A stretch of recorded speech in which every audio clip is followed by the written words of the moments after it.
Good morning from the magical Kauai. I've island hopped today, helping a new friend, someone I've known a long time. He sold me the blue lapis lazuli ring many years ago. I bought it in Kauai. And now he's actually interested in practicing a little bit of magic himself. So I'm very excited for him. But what he wants to be doing is creating magical links between his target or the person that he wants to affect and himself. And he wants to know a little bit about some of the theory behind magical thinking. And the idea of magical linking comes from a law of contagion. And what that says is once a magical link is put into place between a person or two people, that link cannot be broken until there is, some people say, an exorcism. Other people will go to someone who can break hexes or curses. So a magical link will exist in infinity until that is broken. Okay? So that is the idea of a magical link. So how do you create this link between two people? Well, the basics of creating a magical link can be done in two ways. Firstly, you can get a spirit or a deity to create this magical link for you.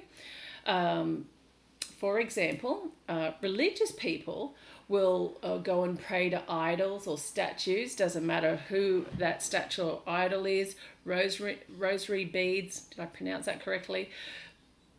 They will actually ask or hope or pray on this object to create a link between them and their God so they can have their need met. So that is one way to create this magical link. You can use it through your spiritual guide, deity, God, whatever you want to do. What I do, and it was what is most commonly done in many hoodoo practices, is that you'll create, you'll gather a target personal concern, the target's personal concern, such as nail clippings, hair, pubic hair, maybe a piece of their clothing, blood if you can get it, probably harder to get, urine, feces, whatever it is, right? Maybe old school hoodoo would actually use the cigarette butts because someone has their DNA, if you like, on that cigarette butt. You would definitely always use, because I incorporate a lot of the planetary hours and planets into my spell work as well.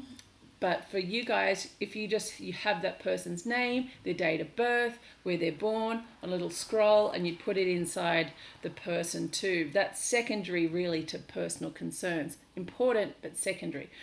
But the real magical target is, or the magical link is having something with that person's DNA on the target that you're actually putting into the voodoo doll to create the magical link. Okay, that's very, very important. When you think about, what do they call them? Like the police will go to a psychic, for example, with a little boy's jumper and ask the psychic, okay, if you feel this object, will you be able to tell me where this little boy is buried or where he can be located if he's missing? So, I mean, this is, they have the jumper given to the psychic because it's a magical link, okay, created between the little boy when he was wearing this jumper, and even though he's not wearing the jumper now, that magical link still exists. The little boy's energy is in the jumper, or whatever the guide wants to call it. They're picking up on, and that will create the magic link. It's the same in spell casting. You want a piece of that person so you can create a magical link. So when you do the spell on the doll, there's a magical link that exists, and sympathetically, whatever you do to the doll will happen to the individual.